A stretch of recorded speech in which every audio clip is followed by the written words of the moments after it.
Matamgi Manipuri Wari channel asibu tambiriba huai pumnamakpu taramna okjari. Ngasi sumahau sangam Toungamba kulmathoi suba tangkak amok puduna lakjari. Punna taminarasi. Mani ngamba amadi Ningthoi sopana phamduna leirami. Ningthoi ga mani gado nokmi mangonda yengduna leirami. Ngambadi asawba warauba mitingni yengnamliba. Bisum anido suklab haifet naksanaduna. Sanathoi tarang chatlaga ngaihak yengi. Mani nokladuna. Icha thabi surprise. Sanathoi tarang chatli wangang bakang makai lepli mamit kupta yengduna. Thoi basu changa imanungda. Ibai kai no same saraga charasi. Prem ga laina ga sukau khrabani. Ama ibungo do yauradi nungai ga dawni. James Pani thoi bana hairibado mani sunokladuna kumla e. Ama ibungo do ware kona yaurage na haibani ngasidi pothaurage haina lehore. Ningthoi sunokmi yausila e. Ma yauraga nongma muk charaga loire. Sanathoi mangli mayamna sanariba warido tumin ningli. Adudi ibai ai phim to hongdokhige ngayak phambiramo. Yaida. Thoiba magi kana changkri. Thoiba na hek changkibaga ngamba phamlambadagi haugalai. Aduga mangduna lepliba Sanathoigi khudangdu paiduna mapalomda chingduna puthoki. Chatna hairami. Ba, ensang doi leirage. Mani ga Ningthoiga tingak yengduna leihawi. Thoiba samapi hongba loireduna thorai. Ngamba leiramdrabaduda. Ibungodi ibai. Ibe maga ensang do moi leirurage na chatkibani. Oh, phare adudi. Itaima aikhoi so chakhomlomda changasi. Aina ngang kaukrabani chagi singlangna ba haidana. Aikhoi mayamna dum langna sayam sida karigi mi mo kaururubano. Nungaite da itaima. Somda ngambana Sanathoigi makut chingduna purakpadu gari khamlibadugi makhongda japlepi. Pairamba makhutu thadukduna makhwang metlaga bisum sukchinduna yenglai. Sanathoi tarang chatli. Maya kamba makai ngambada yengli. Thazadri ma haujikso. Makhutu thangatuna ngambagi mamaidana lai. Aduga machinda tapna hairai. Mangnatabra. Ngamba mametu pairaga Sanathoi di yengai. Second khara yengamaga atopa maikaida amuk yengki. Wadi nganglakte yam saurima. Tamcha. Asengbai tamcharo. Mangnatabra. Makut anido changluna ngambagi maida pairai. Ngamba Sanathoigi makuttu phatkan thoi. Sanathoi ingangak na hangai. Kaidawrage tamcha. Aina nangonda kai harame. Mamet anido khojinduna yengaga hangakpani. Sanathoi gyan tadri haibagom mamet anido tingak ngambada yengai. Aina nangonda ai leitungai atopa nupaga chithi pinaramuna haibraba. Ha? Chithi kai chithi no haisa. Oh. Wahaga sai lot biga tawsilaiba. Kaisu kaide. Sanathoi ngaihak wakhal khalli. Mapada mana tamba chithigi waduni khangleduna prap hairai. Aina pibanati adudi mana pirakpani. Aidi leurina haijabani. Mana namdana pishilamini. Ai hangdokdriye tu sida leire. Asi haiduna begda ngasai hamkiba chithido puthokduna ngambada utli. Aduga mana amuk isau langladuna. Mina ngona chithi pial aise tamchanane. Tamcha leina ai ba to pano pana chithi pihanba. Ai ngasai digi yam sauribani. Ngamba Sanathoigi makhuttagi chithi tu launa. Aina saurisida nangna mung saujilaiba. Ha. Saudadi kaino. 15 days laini na chatkibaduna numit kayani no hilaisa. Wow, yamata so pirakpanati. Ai say adum ngahalaga thaminatro. Sanathoina nganglibadu tana chithi tu hangdokduna pai. Tanjaduda premso leinaga getlom lei changai. Anido ubada pairamba chithi tu pocket hapjale. Adu ubada leinadu nokladuna. As kaino date say smang matondo ina tawraba. Ngambaga Sanathoi Lena Hoide Yenga Ngamba Sanathoi ke Makut Paiduna Jinglituna Garingi Thongdu Hangduna Manungda Pamale Aduga Mana Mo Driver Sita Lagna Noi ani Jangdringai Chikalagaino Karleko Aduga Jango Ai Noi Mayam ki Thoise Pajanam Tane Ngamthokna Rukige Pungmuk Lerag Halakani Ngang Duna Garida Kakatuna Garido Start Auraga Thokre Lainaga Premgaso Amuk Thokduna Nga Chicken Pork Leruraga Jangla Mani Hoi Mayamdu Nok Duna Wari Sanaraga Lerami Nupi Ani Amana Jana Thagnabasingdo Same Sari Prem Hoi Changakpadu Obada Thoibana Gaura Icha Sing Labo Lao Thoido Thong Nobado Layruni Nane Chetkibani Halani Purakliba Cow Singdo Tamaga Hirek Ilainana Baba Aikoi Thoido Toungambaga Mamana Boy Fauda Chalugena Chetkibani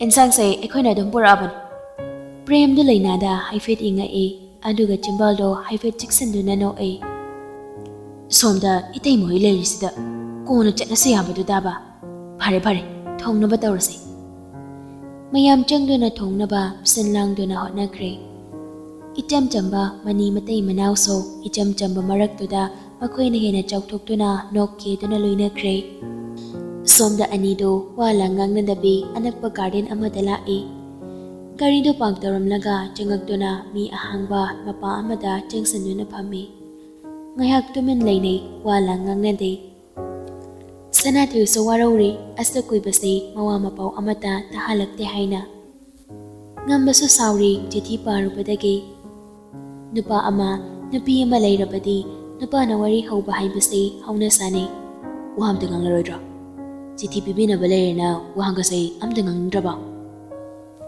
Sanathoi Paitokladuna Jiti Wada Pusilanga Wahantai Tukano Tamja Singhai Nang Kuhada Nupio to Pokorakbra Adura Angonda Gamharakrida Aidi Gaidi Nupia Ainati Nangni What I don't know Honorisi Sing Si Hinduna Poketagi Jiti to Putora Aduga Pakdokduna Makoi Aniki Mamang Duta Tammi Sanathoi Jiti to Yengi Jitigi Marolna Asumni Iri Sanathoi Nangi Minok Amada Ngongjavani Nangi Wangang Amada Benjavani Asukoi Basay Nafamda Fungduki Kanjarapani Adubo Napa Oiraso Nafamda Bangkal Thokna Fungduk Padingam Jadre Ngasidi Amadi Kolomgi Mating Luraga Nafamda Hairaki Kana Hairabani Soidana Yabirakani Haibagi Tanjapatami Pataduna Layurabani Pukning say Egi Ihosisu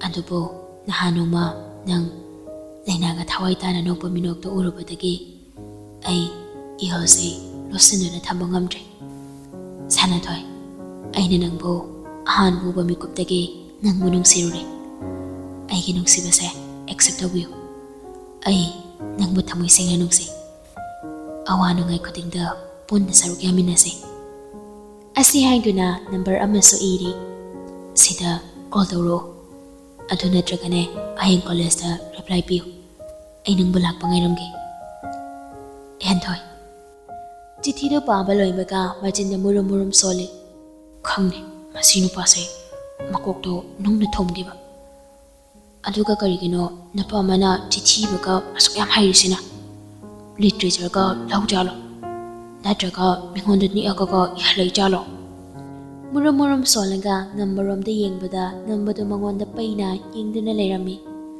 Haifet Kangi Masado Kitang Handoi Aina Nangonda Hazana Leramo Ay Lakpo Ngairamo Haraga Nangdi Kolestaga Aduso Nupagi Mamangdaga Nayaga to Kigalineba Ha Ay Mangdana Amuktabao Kigate Aduga Mi Mamangdana Kigalineba Ha Os Moy Mamangda No Ubanati Aidi Lenana Pagitor Putuda Nopadi Moina Lonangambadi Sibu Ainara Aina di Somda Yumda Fawa Jangdagai Nang Unaranina Harau Galaga Aduga Nangna I would Chigi Warina welcome to what Aduso love letter Sanathido Nambagi Makut to Paishila Damja Sour no Bayariba Moina Lessing Lug Chitipira Aso Aina Soyambiro Ado, naba loina faraba.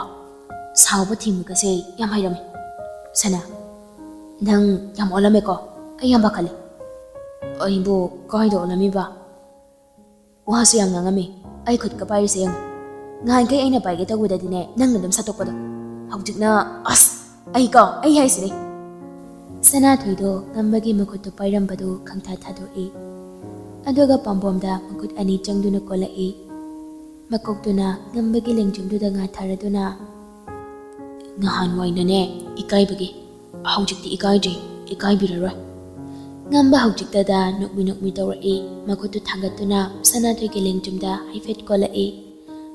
Aduga masa hairai. Sana, ay miyam puningi kamai dawne.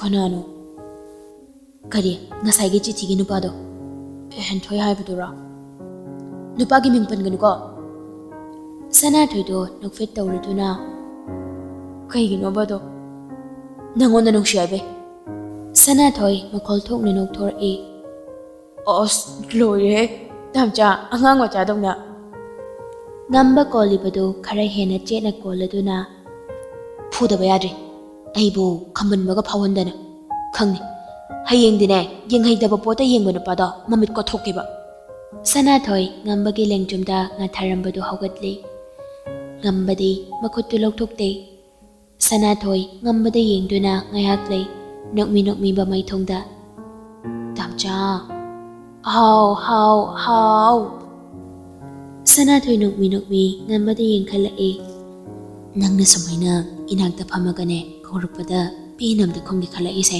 koirabani ngasi dai khonggi hairo kai hainingino Sanathoi nokmi tawrambadu lepladuna tamcha do naba loina faraba phare loina pharaga laabani ado koigino matang koina loi ide aise thaklakpade 14 days book sharakpadai dane yarabani aduda ainane leiba umpa pharabaw leiragenane Moigi treatment do adu makha chata halaba adu ni ding tharisi aduga koigi aingonda kaim hairaktriba ngamba kolibadu khara chelap konsilaga mangonda kharaga hena nagna jingsil halaga aingi sananung sibise surprise bi getoba aine hena warini nangi na wana paw amta tadabado aduga doctor na so matam khara phone paidana ba haiba aduini ado sana koi tawrge nang babagi wari tarabo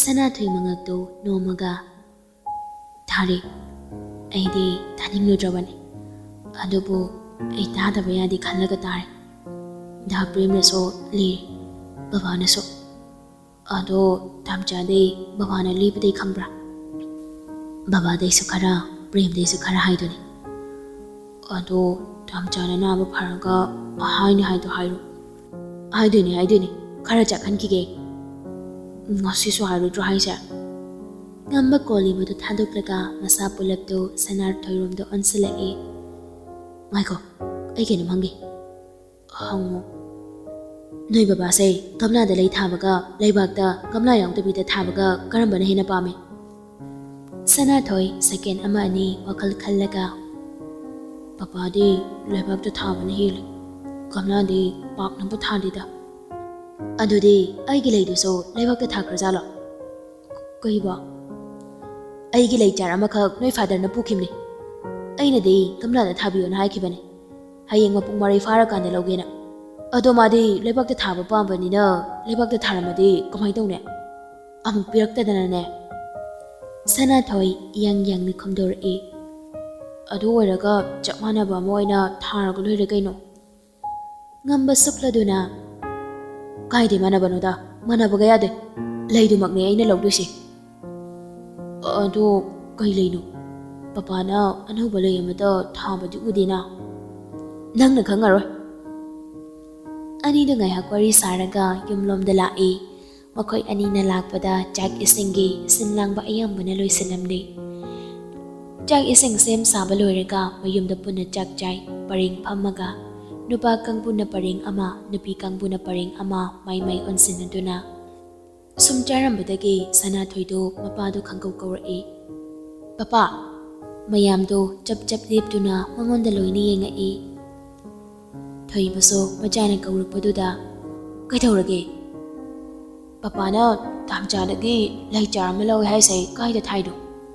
ꯉꯝꯕ ꯆꯥꯛꯇ ꯈꯪꯍꯥ ꯍꯥꯏ, ꯅꯥꯀꯟꯗꯒꯤ ꯏꯁꯤꯡꯗꯨ ꯂꯧꯗꯨꯅ ꯊꯛꯆꯤꯜꯂꯤ꯫ ꯄ꯭ꯔꯦꯝꯗꯤ ꯆꯥꯛꯂꯨꯛꯇꯨꯗ ꯌꯦꯡꯗꯨꯅ ꯊꯤꯛ ꯅꯣꯛꯂꯤ꯫ ꯊꯣꯏꯕꯗ ꯈꯨꯝꯐꯝ ꯈꯪꯗ ꯉꯥꯏꯍꯥꯛ ꯂꯩꯔꯒ ꯆꯤꯟꯗ ꯊꯣꯛꯄ ꯑꯃ ꯍꯥꯏꯔꯛꯏ꯫ ꯆꯥꯛꯇꯨ ꯆꯥꯔꯣ ꯊꯣꯏꯕꯤ, ꯆꯥꯛ ꯆꯥꯔꯤꯉꯩꯗꯅꯦ ꯀꯥꯟꯅꯗꯕ ꯋꯥ ꯌꯥꯝ ꯉꯥꯡꯉꯤ ꯅꯪꯁꯦ꯫ ꯃꯄꯥꯅ ꯑꯗꯨꯝ ꯍꯥꯏꯔꯛꯄꯗꯨꯗ ꯄꯨꯈꯝꯗꯨꯗ ꯑꯃꯨꯛ ꯅꯣꯟꯊꯗꯨꯅ ꯆꯥꯛꯇꯨ ꯆꯥꯈ꯭ꯔꯦ꯫ ꯂꯩꯔꯤꯕꯁꯤꯡꯗꯨ ꯂꯣꯏꯅ ꯈꯪꯉꯤ ꯉꯝꯕꯅ ꯆꯥꯛ ꯍꯥꯕꯒꯤ, ꯄ꯭ꯔꯦꯝꯅ ꯅꯣꯛꯄꯒꯤ ꯃꯔꯝ꯫ ꯂꯩꯅꯥꯒ ꯁꯅꯥꯊꯣꯏꯒꯗꯅꯤ ꯈꯪꯗ꯭ꯔꯤꯕ꯫ ꯃꯌꯥꯝꯗꯨ ꯆꯥꯛ ꯏꯁꯤꯡ ꯆꯥꯕ ꯂꯣꯏꯔꯛꯄꯗ ꯐꯅꯌꯥꯝ ꯊꯦꯡꯂꯦ꯫ ꯃꯅꯤꯍꯣꯏꯁꯨ ꯍꯜꯂꯒꯦ ꯍꯥꯏꯗꯨꯅ ꯍꯟꯈ꯭ꯔꯦ꯫ ꯄ꯭ꯔꯦꯝꯒ ꯂꯩꯅꯥꯒꯗꯤ ꯂꯩꯈ꯭ꯔꯁꯦ ꯍꯥꯏꯗꯨꯅ ꯂꯩꯔꯦ꯫ ꯉꯝꯕꯗꯣ ꯆꯠꯂꯝꯗꯥꯏꯗ ꯃꯤꯔꯛ ꯅꯥꯔꯛ ꯌꯦꯡꯗꯨꯅ ꯁꯅꯥꯊꯣꯏꯗ ꯂꯣꯟꯅ ꯍꯌꯦꯡ ꯀꯣꯂꯦꯖ ꯆꯠꯄꯗꯣ ꯑꯩꯅ ꯂꯧꯕ ꯂꯥꯛꯀꯅꯤ꯫ ꯑꯩ ꯂꯥꯛꯇ꯭ꯔꯤ ꯐꯥꯎꯕ ꯆꯠꯂꯝꯕ ꯌꯥꯔꯣꯏ꯫ ꯍꯦꯛ ꯆꯠꯂꯝꯃꯕ ꯑꯩꯅ ꯀꯩꯗꯧꯒꯦ ꯌꯦꯡꯉꯨ꯫ ꯃꯃꯥꯡꯗ ꯂꯩꯅꯥꯒꯤ ꯐꯦꯃꯤꯂꯤ, ꯄ꯭ꯔꯦꯝꯒꯤ ꯐꯦꯃꯤꯂꯤꯅ ꯁꯅꯥꯊꯣꯏꯅ ꯌꯥꯗ꯭ꯔꯕꯁꯨ ꯍꯧꯖꯤꯛꯇꯤ ꯋꯥꯔꯤ ꯄꯨꯝꯕ ꯈꯪꯕꯗꯒꯤ ꯌꯥꯗꯕ ꯇꯧꯈꯤꯗ꯭ꯔꯕꯅꯤ꯫ ꯍꯥꯟꯅꯒꯨꯝ ꯂꯣꯏꯅꯕꯗ ꯑꯊꯤꯡꯕ ꯊꯝꯈꯤꯗ꯭ꯔꯕꯅꯤ꯫ ꯃꯈꯣꯏ ꯈꯪꯉꯤ ꯊꯣꯏꯕ ꯀꯔꯝꯕ ꯃꯤꯅꯣ ꯍꯥꯏꯕ꯫ ꯃꯌꯥꯝꯁꯤꯒꯤ ꯃꯊꯛꯇ ꯕꯤꯅꯥ ꯃꯣꯔꯦꯗ ꯀꯔꯕꯥꯔ ꯇꯧꯔꯦ ꯍꯥꯏꯅ ꯁꯟꯗꯣꯛ ꯑꯃꯒ ꯑꯗꯨꯃꯛ ꯂꯥꯛꯈꯤꯗ꯭ꯔꯤ꯫ ꯃꯌꯨꯝ ꯏꯪꯈꯣꯜꯁꯤ ꯊꯥꯗꯣꯛꯇꯨꯅ ꯊꯝꯂꯝꯂꯤ꯫ ꯀꯦꯁꯨꯁꯨ ꯃꯤ ꯍꯥꯠꯄꯗ ꯆꯦꯟꯅꯩ ꯍꯥꯏꯗꯨꯅ ꯖꯦꯜ ꯆꯪꯈ꯭ꯔꯦ꯫ ꯋꯥꯔꯤ ꯃꯌꯥꯝꯁꯤꯅꯁꯨ ꯁꯅꯥꯊꯣꯏꯒꯤ ꯂꯝꯆꯠꯇ ꯑꯗꯨꯛ ꯍꯥꯛꯅ ꯃꯣꯠꯇꯕ꯭ꯔꯥ ꯍꯥꯏꯅ ꯁꯣꯟꯅꯔꯛꯄꯅꯤ꯫ ꯃꯊꯪꯒꯤ ꯑꯌꯨꯛꯅꯦ ꯄ꯭ꯔꯦꯝꯒ ꯂꯩꯅꯥꯒꯗꯨ ꯉꯟꯇꯥ ꯍꯧꯒꯠꯇꯨꯅ ꯆꯠꯈ꯭ꯔꯦ꯫ ꯉꯁꯤꯗꯤ ꯀꯣꯂꯦꯖ ꯂꯥꯛꯂꯔꯣꯏ ꯍꯥꯏꯔꯝꯃꯤ꯫ ꯂꯩꯅꯥꯅ ꯀꯣꯂꯦꯖ ꯂꯥꯛꯇꯕ ꯅꯨꯃꯤꯠ ꯅꯤꯅꯤ ꯁꯨꯔꯕꯅꯤ꯫ ꯌꯥꯔꯗꯤ ꯂꯥꯛꯑꯣ ꯍꯥꯏꯅ ꯁꯅꯥꯊꯣꯏꯅ ꯐꯅ ꯀꯟꯅꯗꯤ ꯍꯥꯏꯖꯈꯤꯕꯅꯤ꯫ ꯑꯗꯨꯕꯨ ꯂꯥꯛꯀꯅꯤ ꯍꯥꯏꯕꯒꯤ ꯃꯃꯤꯗꯤ ꯄꯤꯔꯝꯗ꯭ꯔꯦ ꯑꯅꯤꯗꯨ꯫ ꯁꯣꯝꯗ ꯉꯝꯕꯁꯨ ꯉꯟꯇꯥ ꯂꯣꯏꯁꯤꯟꯗꯨꯅ ꯄꯨꯡ 4 ꯇꯥꯔꯛꯄꯗ ꯁꯅꯥꯊꯣꯏ ꯍꯣꯏꯔꯣꯝꯗ ꯂꯥꯛꯏ꯫ ꯐꯣꯟ ꯇꯧꯗꯨꯅ ꯁꯅꯥꯊꯣꯏꯕꯨ ꯀꯧꯊꯣꯛꯏ꯫ ꯀꯨꯏꯗꯦ ꯁꯅꯥꯊꯣꯏꯁꯨ ꯑꯗꯨꯝ ꯊꯣꯔꯛꯏ꯫ ꯕꯨꯂꯦꯠꯇꯨꯅꯦ ꯋꯥꯏꯠ ꯀꯂꯔꯒꯤ ꯈꯨꯔꯨ ꯌꯧꯔꯞ ꯇꯧꯕ ꯍꯥꯞꯄꯦꯟꯇꯨꯃꯅꯦ꯫ ꯃꯅꯨꯡꯗꯅ ꯑꯉꯧꯕ ꯃꯆꯨꯒꯤ ꯇꯤ ꯁꯔꯠ, ꯑꯗꯨꯒ ꯃꯊꯛꯇꯅ ꯖꯤꯟ ꯁꯔꯠ ꯑꯃ ꯕꯇꯟ ꯂꯣꯏꯅ ꯊꯥꯗꯣꯛꯂꯒ ꯂꯤꯠꯂꯤ꯫ ꯁꯟꯒ꯭ꯂꯥꯁꯇꯨꯃꯁꯨ ꯎꯞꯁꯤꯜꯂꯤ꯫ ꯃꯤꯅꯒ ꯎꯈꯤꯗꯧꯕ ꯄꯥꯝꯃꯨꯏ ꯁꯅꯥꯊꯣꯏꯗꯨ ꯂꯩꯔꯝꯂꯤꯕ ꯃꯑꯣꯡꯗꯨ꯫ ꯃꯈꯣꯡꯗꯨꯅ ꯒꯥꯔꯤꯗꯨ ꯉꯥꯛꯂꯒ ꯃꯈꯨꯠ ꯈꯨꯅꯤꯡꯗꯨꯅ ꯒꯥꯔꯤꯒꯤ ꯇꯦꯡꯀꯤꯗ ꯁꯧꯔꯒ ꯈꯗꯥꯡꯗ ꯃꯦꯠꯇꯨꯅ ꯂꯩꯔꯝꯃꯤ꯫ ꯉꯝꯕꯁꯨ ꯁꯅꯥꯊꯣꯏ ꯂꯥꯛꯄꯗꯨꯗ ꯑꯣꯟꯊꯣꯔꯛꯄꯗ ꯂꯩꯔꯝꯂꯤꯕ ꯃꯑꯣꯡꯗꯨꯗ ꯄꯤꯁꯨꯝ ꯑꯅꯤꯗꯨ ꯏꯟꯈꯠꯂꯒ ꯃꯃꯤꯠ ꯍꯥꯏꯐꯦꯠ ꯂꯥꯎꯊꯣꯛꯇꯨꯅ ꯌꯦꯡꯉꯤ꯫ ꯀ꯭ꯔꯤꯝ ꯀꯂꯔꯒꯤ ꯈꯨꯗꯥꯡ ꯆꯣꯟꯕꯤ ꯉꯛꯁꯝ ꯈꯤꯇꯪ ꯀꯣꯠꯄ ꯐꯨꯔꯤꯠꯇꯨꯃꯅꯦ꯫ ꯒ꯭ꯔꯦ ꯃꯆꯨꯒꯤ ꯐꯅꯦꯛꯇꯨꯃꯅꯦ꯫ ꯈꯨꯅꯤꯡ ꯈꯔ ꯋꯥꯡꯕꯤꯗꯨꯃꯅꯦ꯫ ꯃꯌꯥꯝꯁꯤꯗꯤ ꯇꯣꯛꯈ꯭ꯔꯁꯤ, ꯌꯥꯝ ꯑꯣꯟꯂꯤꯕꯗꯤ ꯄꯤꯛꯇꯞ ꯇꯧꯕꯤ ꯃꯩꯊꯣꯡꯗꯨꯗ ꯈꯨꯠꯁꯦꯝꯒꯤ ꯂꯩꯇꯦꯡ ꯍꯥꯞꯆꯤꯜꯂꯤꯕꯗꯨꯅꯤ꯫ ꯉꯁꯤꯗꯤ ꯃꯥꯏꯗꯨꯁꯨ ꯐꯥꯎꯟꯗꯦꯁꯟ ꯈꯔ ꯇꯩꯔꯤ ꯄꯥꯔꯞ꯫ ꯍꯦꯛ ꯌꯦꯡꯕꯗ ꯅꯦꯆꯔꯦꯜ ꯑꯣꯏꯅ ꯑꯗꯨꯝ ꯎꯕ ꯃꯑꯣꯡꯅꯤ꯫ ꯄꯤꯁꯨꯝꯗꯨꯁꯨ ꯉꯁꯤꯗꯤ ꯅꯤꯡꯊꯤꯅ ꯐꯣꯏꯔꯒ ꯃꯑꯣꯡ ꯇꯥꯔꯝꯃꯤ꯫ ꯇꯔꯥꯎ ꯄꯥꯡꯂꯤꯕ ꯃꯤꯠ ꯑꯅꯤꯗꯨꯁꯨ ꯉꯁꯤꯗꯤ ꯑꯥꯏꯂꯥꯏꯅꯔ ꯄꯤꯛꯅ ꯆꯤꯡꯂꯝꯃꯤ꯫ ꯄꯥꯗꯨꯃꯁꯨ ꯃꯥꯁꯀꯥꯔꯥꯅ ꯃꯒꯨꯟ ꯍꯥꯞꯂꯝꯂꯤ꯫ ꯃꯁꯥꯒꯤ ꯍꯥꯟꯅꯗꯒꯤ ꯀꯪꯇꯛ ꯇꯧꯔꯒ ꯂꯩꯖꯕ ꯆꯤꯝꯕꯥꯜꯗꯨ ꯕꯦꯕꯤ ꯄꯤꯡ ꯃꯆꯨꯒꯤ ꯂꯤꯞꯁꯇꯤꯛꯇꯨꯅ ꯍꯦꯟꯅ ꯃꯒꯨꯟ ꯍꯥꯞꯂꯤ ꯉꯁꯤꯗꯤ꯫ ꯆꯞ ꯇꯤꯡꯅ ꯂꯩꯕ ꯁꯝꯗꯨꯃꯁꯨ ꯆꯥꯎꯔꯞ ꯈꯣꯏꯍꯜꯂꯒ ꯊꯥꯗꯣꯛꯂꯤ꯫ ꯉꯥꯏꯍꯥꯛ ꯌꯦꯡꯉꯤ ꯃꯃꯤꯠ ꯀꯨꯞꯇ ꯊꯣꯛꯂꯛꯂꯤꯕꯤ ꯃꯥꯕꯨ꯫ ꯁꯅꯥꯊꯣꯏ ꯃꯁꯝꯗꯨ ꯅꯥꯔꯨꯝꯗ ꯃꯈꯨꯠ ꯑꯣꯏꯗꯨꯅ ꯌꯦꯞꯁꯤꯟꯅ ꯉꯝꯕꯒꯤ ꯅꯥꯛꯇ ꯆꯪꯉꯛꯏ꯫ ꯉꯝꯕ ꯁꯨꯝ ꯌꯦꯡꯂꯝꯕꯗꯒꯤ ꯅꯍꯥꯟꯈꯩꯁꯨ ꯀꯣꯂꯦꯖꯁꯦ ꯁꯨꯃꯥꯏꯅ ꯑꯗꯨꯝ ꯆꯠꯄ꯭ꯔꯣ? ꯁꯅꯥꯊꯣꯏ ꯏꯀꯥꯏꯕꯒꯤ ꯃꯑꯣꯡ ꯑꯃ ꯍꯥꯏꯐꯦꯠ ꯎꯠꯂꯗꯨꯅ ꯆꯠꯇꯦ, ꯉꯁꯤ ꯈꯛꯅꯤ꯫ ꯑꯣ, ꯇꯤꯊꯤꯒꯤ ꯍꯦꯔꯣ ꯎꯗꯣꯔꯦꯅ ꯀꯦꯔꯩꯕ? ꯁꯅꯥꯊꯣꯏ ꯉꯝꯕꯒꯤ ꯋꯥꯗꯨꯗ ꯏꯀꯥꯏꯔꯝꯕꯒꯗꯨ ꯂꯣꯏꯅ ꯃꯥꯡꯈ꯭ꯔꯦ꯫ ꯌꯥꯔꯦ, ꯑꯗꯨꯑꯣꯏꯗꯤ ꯑꯩ ꯆꯦꯟꯖ ꯇꯧꯔꯨꯔꯒꯦ꯫ ꯁꯤ ꯍꯥꯏꯔꯒ ꯑꯃꯨꯛ ꯒꯦꯠ ꯂꯣꯝꯗ ꯆꯪꯈꯤꯒꯦ ꯇꯧꯕꯗꯨ ꯉꯝꯕꯅ ꯈꯨꯗꯥꯡꯗꯨ ꯌꯥꯟꯗꯨꯅ ꯐꯥꯏ꯫ ꯌꯥꯔꯦ ꯂꯥꯎ, ꯃꯤ ꯐꯨꯕ ꯆꯠꯂꯝꯗꯥꯏꯁꯤꯗ ꯅꯪ ꯑꯃꯨꯛ ꯁꯥꯎꯍꯜꯂꯤ ꯇꯧꯔꯤꯁꯦ꯫ ꯁꯅꯥꯊꯣꯏ ꯃꯈꯨꯠꯇꯨ ꯁꯠꯇꯣꯛꯑꯒ ꯃꯆꯤꯟꯗꯨ ꯄꯩꯊꯣꯛꯑꯒ ꯒꯥꯔꯤꯗ ꯀꯥꯈꯠꯅ ꯀꯥꯔꯟ ꯇꯧꯅꯨꯀꯣ ꯇꯥꯝꯆꯥ꯫ ꯉꯝꯕꯁꯨ ꯒꯥꯔꯤꯗꯨ ꯁ꯭ꯇꯥꯔꯠ ꯇꯧꯅ ꯐꯨꯗꯧꯔꯗꯧꯅ ꯍꯦꯛꯇ꯫ ꯑꯅꯤꯗꯨ ꯀꯣꯂꯦꯖꯇ ꯂꯥꯛꯏ ꯍꯥꯏꯕꯒ ꯇꯧꯕꯒ ꯉꯔꯥꯡ ꯆꯤꯊꯤ ꯄꯤꯔꯛꯄ ꯅꯨꯄꯥꯗꯣ ꯒꯦꯠꯇ ꯂꯦꯞꯇꯨꯅ ꯂꯩꯔꯝꯃꯤ꯫ ꯁꯅꯥꯊꯣꯏ ꯉꯝꯕꯗ ꯏꯪꯒꯤꯠ ꯇꯧꯗꯨꯅ ꯃꯁꯛ ꯇꯥꯛꯏ꯫ ꯉꯝꯕꯒꯤ ꯇꯨꯡꯗ ꯇꯣꯡꯕ ꯑꯣꯏꯕꯒꯤ ꯍꯦꯟꯊꯣꯏꯅ ꯁꯅꯥꯊꯣꯏꯕꯨꯗꯤ ꯎꯗ꯭ꯔꯤ꯫ ꯉꯝꯕꯁꯨ ꯒꯥꯔꯤꯗꯨ ꯀꯦꯝꯄꯁ ꯂꯣꯝꯗ ꯊꯧꯖꯤꯟꯗꯕꯤ ꯍꯦꯟꯊꯣꯏꯅ ꯂꯦꯞꯂꯤꯕ ꯑꯗꯣꯝꯗ ꯑꯣꯏꯅ ꯊꯧꯖꯤꯜꯂꯛꯏ꯫ ꯒꯥꯔꯤꯗꯨ ꯍꯦꯟꯊꯣꯏꯒꯤ ꯃꯥꯡꯃꯛꯇꯗ ꯈꯥꯝꯃꯤ꯫ ꯍꯦꯟꯊꯣꯏ ꯂꯦꯞꯂꯝꯕꯗꯨ ꯃꯅꯤꯡ ꯈꯤꯇꯪ ꯍꯜꯂꯤ꯫ ngangi haiduna ngambada yengakpada ngambagi lengjumdagi mamai tangkai ama lotlaga mangonda yenglamba Sanathoi ure. Ngaihaktu wa ngangbaga kawi. Ngamba maninglomda khajek mamai du laisinduna. Kumosana. Sanathoi kumtharaklaga naganda lepi. Ngambasu gari do stand haitharaga masu kumtharai. Henthoi di maya kari Sanathoi ubada. Hanadai kharaga ngaujabane ngasi kiraga lakpaduda ma longken kendore. Ngamba suklaga Henthoi di yengai. Aduga Sanathoi gi mamangda lepsinduna Henthoi gi meeting du thattuna thammi. Henthoi sumit mangdagi mangkibaduda gyan lai. Ngamba da yengai jingnaba meeting ama ngamba wakoi yauduna direct hekta hairai. Kari nang mingdo Henthoi haibra. Henthoi nang ngarang pirakpa letter do ai pare. Ado nangi request do accept tawba yara. Maramde nangna phamningliba sittuda ai leiriba. Aduna atopa oina yengoko. Henthoi ngambada yengamba mit anidu khara leitharaga masado khitang chipthaduna Sanathoi unaba yengai. Adubu phangdre tiksinna lotgre. Henthoi masadu chumna mukleblaga ngambada yengduna. Masana hayalo. Aige request do mangonda tawkhibani. Accept tawba reject tawba ma bhayalo. Ngamba haifino aduga tungde lairiba Sanathoi do makhut paiduna magi nakanda lephalli. Aduga makhut yetuna Sanathoi da lingkoladuna. Sana pakhom pithomo se chalase duga. Sanathoi ngambada yengai. Ngamba so hairo haigom mangaktu haifit ille. Sanathoi so ngambada yenglamba mamito Henthoi romda yengai. Henthoi Sanathoi da yengduna leirami. Bokum ngairi haibagi maongda. Second ahomok yengamaga mamito makharamda leithakre Sanathoi. Aduga taplapna. Aidi khangnaba nungsitaba lei. Aduna ngarang naidi lawrena haijabaduni. Si khakhairi Henthoi kari sahairamda campus lomda changkre. Sanathoi ngambana lingkoliba makoto loktoaga mangondo onsilaga. Adudi tamcha sol aisu changage. Yaroi ibani thabak chadoini. Koi thaba akhoida chaladawne. Mona chasida. Icham chamna khumlakpani aranba atopa wakal ama khandabi. Ngasidaine akhoida leyorasi. Yare nayumda thani muk leredana akhoida muk leyorasi. Kaino tamcha karan tongnu ko. Ngamba sanok minokmi. Karan nati ai. Sasala natridine aide pammaga gari tunghanjane. Sanathoi do maning kitang hanli aduga piri piri tawraga. Adumai tongnu ko tamcha. Aide haisani. Ngamba do makhwanga do metlaga dap macha amga tawsalai. Oh laaroi. Mi mayam mamangsida ainaga thangaduneba nangna pamise. Sanathoi yengakte piri piri yengli. Ngamba do purit khudanga do haifet chingkalaga pammagi haibe maongda ngangdana jangsalai. Yadrabanina thangbada taridana ha.